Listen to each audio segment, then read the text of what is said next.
my name is Leah and welcome back to my channel. First, I'm sorry there's rather a big glare in my glasses right now. The sun is starting to set, so it's just glasses glare galore. Did not realize that was going to be alliteration happening. I have my little pride flag here because I am doing the second episode of my Sapphic Reads video where I talk about every single Sapphic book I've ever read. Today is a Sapphic graphics edition, to take a phrase from RC. So today I'm just going to be talking about comics and graphic novels. And for definition purposes, for me a Sapphic book is any that has a Sapphic main character. So it might not be a book that focuses on a female-female romance, there's just a Sapphic main character. Some of them definitely are female-female romances, but as long as there's a Sapphic main character, the book is Sapphic for the purposes of this series. Also, this is just me listing all of the ones that I have read, and I will kind of talk about what I think of the rep in each book. So obviously I am just one Sapphic, so you should definitely look at other Sapphic reviewers' thoughts. I think at some point I might do a Sapphic graphics recommendation video where I talk about all of the ones that I've ever read. First up, I'm going to talk about Runaways. This is a series of comics from Marvel following the Runaways team, and this was adapted into a TV show. And the Sapphic relationship is definitely a bigger focus of the TV show. One of the main characters is a lesbian, and there's also the later love interest who's the main character, and I'm not completely sure about what her labels, if any, are, but the lesbian character is said to be a lesbian pretty early on in the comics. I haven't read all of this, but I have read several volumes, and I haven't actually gotten to the point where the relationship in the show is the focus of the comics. I like some of the comics better than others, and I will say there's a bit of questionable rep at some point, though I don't feel like I can speak on it that well because it's not rep for something that I am own voices for, so definitely look up reviews. But there's a gender fluid alien character who comes in a little bit later in the comics that I have read, and they can change form, so they can be in a female form or a male form or any gender, and so they often change from a male form to a female form. But the thing is, they end up kind of in a relationship with a lesbian character, and then they like have to stay in a female form to be with her, and it just did not strike me in the right way at all. And like I said, I can't talk personally to the rep, so definitely look up own voices reviews, but that's just something that I want people to be aware of before going into those comics. But the concept for this series is it follows a group of kids who all find out that their parents are supervillains, and they kind of go on adventures from there. And the next one I want to mention is another series, and that is Giant Days. There are lots of volumes of Giant Days, and I've read through, I believe, volume 9 or 10, and I plan on reading more in the future. This graphic novel series follows three girls, Susan, Esther, and Daisy, as they go off to college and become friends, and they have a lot of different college adventures, and I believe this takes place in the UK. I'm not sure exactly where. I know it doesn't take place in the US. So they've all started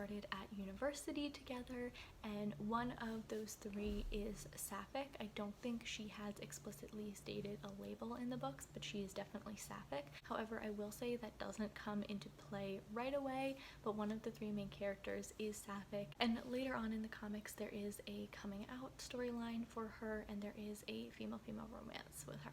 The next series of comics I want to mention is The Wicked and the Divine by Kieran Gillen and various artists. This is an adult fantasy comic series. It definitely is adult. It does get explicit at times, so just know that going in. The kind of basis for this is that the gods reincarnate as humans every 90 years, but die within 2 years, so there's some interesting things going on with that. It's been a while since I read these, and I am planning on rereading so I can continue on with the series. There are several different queer characters, including Sapphic characters, but I honestly don't remember who. I just know for sure there are definitely Sapphic characters, and this definitely is Sapphic at parts, though I'm not sure what any of the labels of the characters are. I've read, I think, 4 volumes, and they've gone between like good, pretty good, really good, and one volume that I just really did not like, but but that was like in the middle, and then I read another and I liked that one. So I think it was either volume 2 or volume 3 I was not personally a fan of. I think it had some different writers and artists and I just wasn't a huge fan. But overall, I've enjoyed this series and I'm looking forward to reading more of it in the future. The next one is a graphic novel, and that is Fun Home, a family tragicomic by Alison Bechdel. This is a nonfiction graphic memoir about Alison Bechdel and her relationship with her father. Alison Bechdel is a lesbian, and this is a very famous piece of work by her. I didn't absolutely love this, but I know a lot of people really do, and I also really want to see the staged adaptation of this at some point. I know there's a play version, and I really want to see that. The next series is Lumberjanes, created by Noelle Stevenson and several other artists and authors. This is another long-running series. I've read through, I think, volume 12, and I want to keep reading them. I really enjoy this series. This follows a group of girls who become friends at camp. It's kind of like a Girl Scout camp, but a little bit different, and there's supernatural happenings that they discover where they're camping. So they kind of discover that the camp isn't all that it seems, and there's some magical things, some creatures, they go on adventures, they have fun. It's just a grand old time and I love it. I really love the characters, I really love the art, though some of the comics have different artists than others, so I like some better than others. There's a female-female relationship later on, so it's not explicitly sapphic right away, but trust me, it gets sapphic. There's also a trans main character, and later on in the series there's a non-binary character who's introduced. This series is just so cute and positive. I love all of the friendships, I love their adventures. It's just a really fun series to read. Next up is Legend of Korra Turf Wars, and I've only read volume 1 of this, but this is a graphic novel series that takes place after the TV show Legend of Korra, and it focuses on the relationship between Korra and Asami.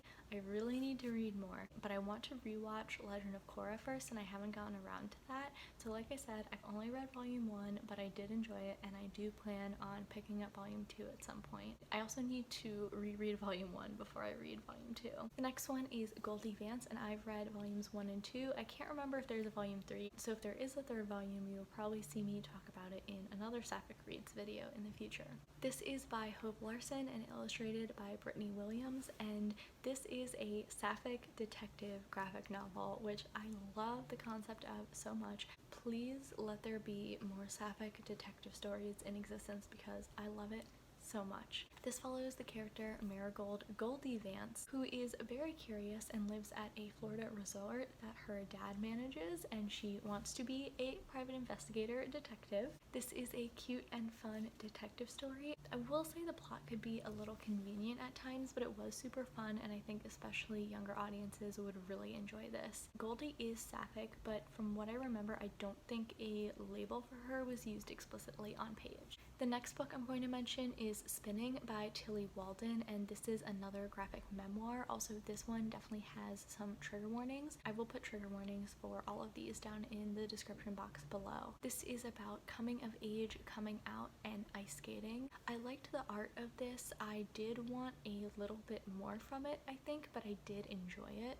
Like I said, I really liked the art style. I love Tilly Walden's art, and it definitely evoked some strong emotions from me at different points during reading it. The next thing I'm going to mention is another graphic novel, and that is Stage Dreams by Melanie Gilman. This is a sapphic queer western adventure between a Latinx outlaw and a trans runaway, and it's so fun. One of the characters, Floor, robs Grace's stagecoach and is considering ransoming her, but Grace ends up kind of joining in on some of Floor's plans, and they have some adventures together. The next thing I'm going to mention is Princess Ever After by Kay McNeil. I also want to mention that they recently changed their name, so the name on the covers are not going to be accurate by the name that they go by now. This is an adorable sapphic graphic novel with a romance between two princesses who end up going on some adventures together. It's really short, it's under 100 pages, so it's a really fast read, and it's just so cute.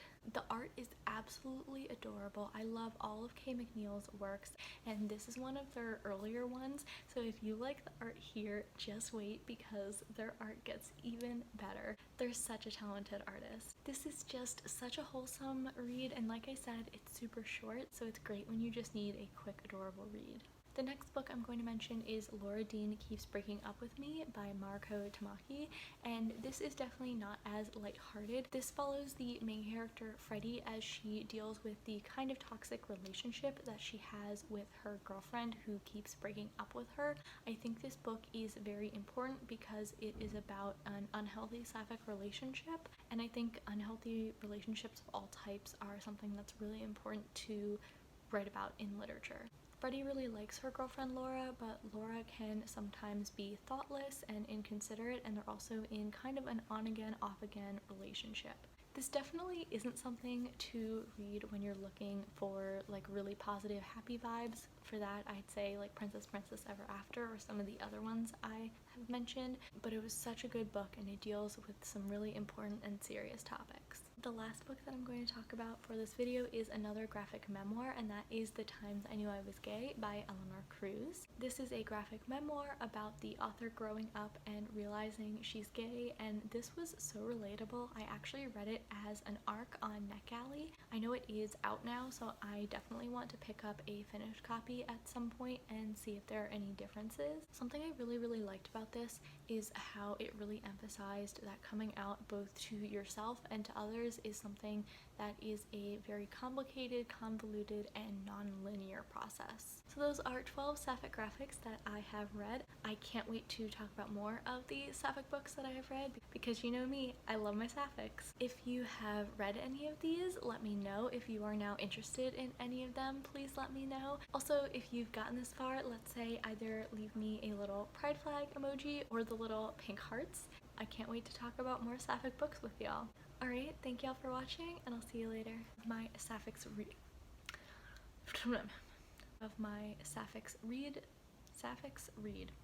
It's Sapphic reads. And another Saphics read. I keep saying Saphics read instead of Sapphic reads. I mean Saphics do read, but that is not the title of this video. Like I said, I really liked the lot. It's Sapphic graphics time. I'm going to mention for this video is if I could speak, I wish I could speak like a normal human being for once in my life.